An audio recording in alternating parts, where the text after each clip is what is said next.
As I stepped into the house, I heard something that shattered my heart before my mind could even process it. Soft laughter. A woman's laughter from our bedroom.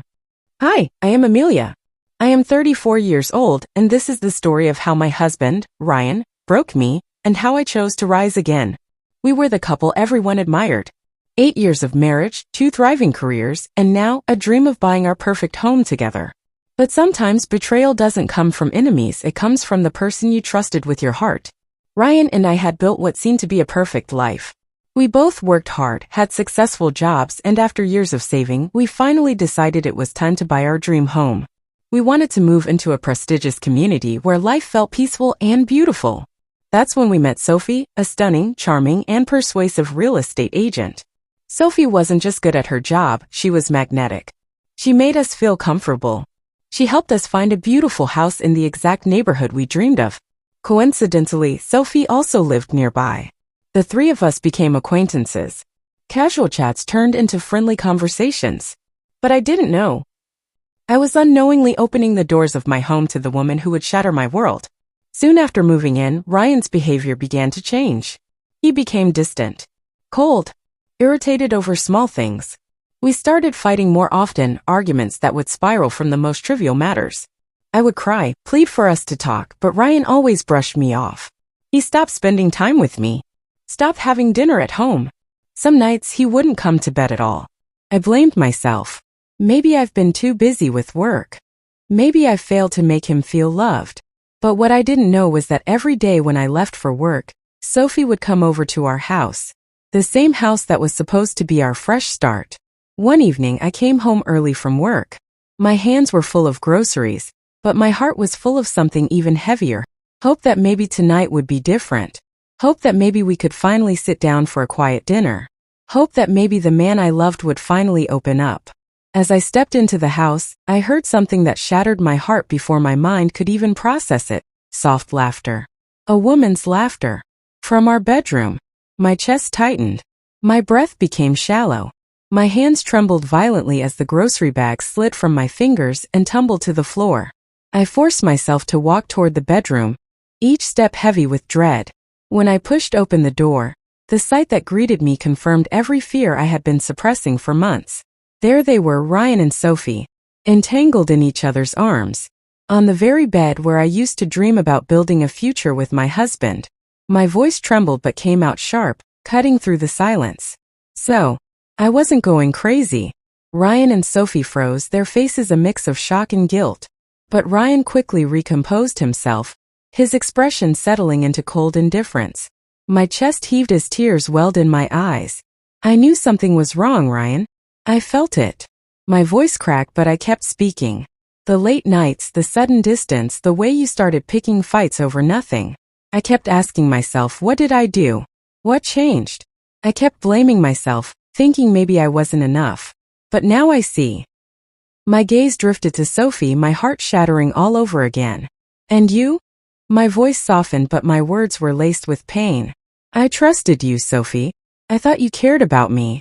I thought you were like a friend, almost like a sister. My lip quivered as I held back sobs. I opened my home to you. I trusted you to help us build a life. And you? I shook my head in disbelief. You helped me destroy it. I couldn't bear to look at them any longer. I turned and walked out of the room, tears blurring my vision, my body trembling as sobs escaped my chest.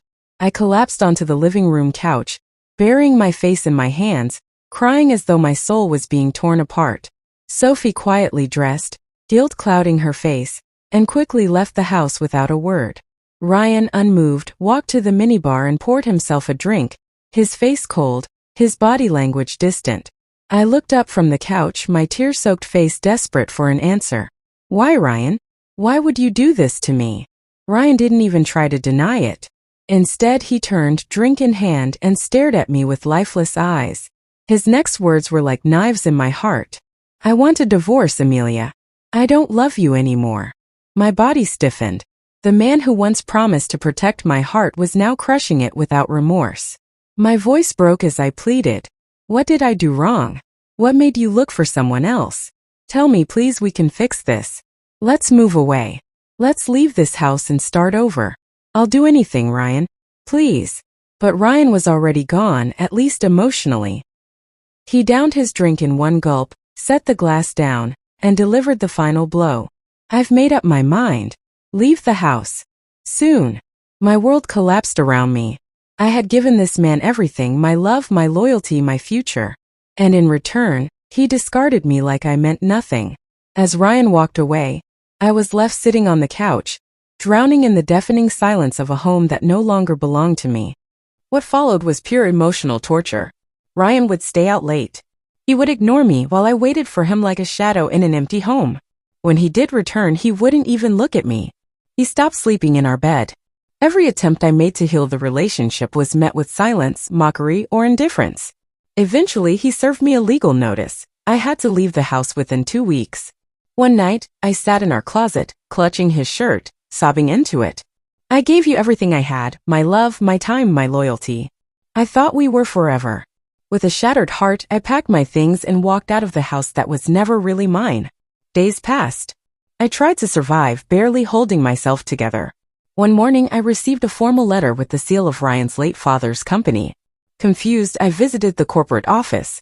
To my surprise, the moment I entered, the employee stood up and respectfully greeted me. "Good morning, Mrs. Wilson. It's an honor to meet you again, ma'am." I was stunned. When I met with the company's legal team, they explained something that would change everything. Ryan's father, before his passing, had quietly changed his will. Out of disappointment with his son's reckless behavior and deep admiration for my sincerity, he had left 80% of his wealth, shares, and company assets to me. I was now the major shareholder and had controlling power over the entire company, including Ryan's finances. Ryan had no idea. When Ryan learned the truth, his world crumbled. His arrogance turned to panic. Suddenly, he wanted to talk. Suddenly, he wanted to fix things. But I had already risen from the ashes. I started attending board meetings, making bold decisions, winning the respect of everyone his father once led. The employees admired my leadership and kindness, qualities Ryan had long forgotten. I didn't seek revenge through cruelty. I didn't publicly humiliate Ryan. I didn't fire him. Instead, I made him answerable to me at every step of the business. Each time he had to seek my approval, each time he had to stand in the boardroom and explain himself to the woman he betrayed, it ate him alive. Ryan tried to win me back. "Let's go back." I made a mistake. But I smiled softly. "I begged you, Ryan. I begged you to give us a chance. But you chose her. You threw me away."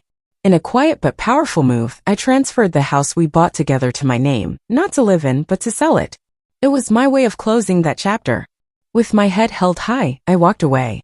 Ryan was left in the cold shadows of his regret, trapped in the company where his ex-wife now called the shots.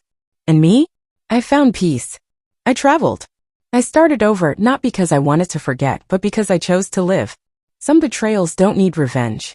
Sometimes the best revenge is simply surviving and thriving without the person who broke you.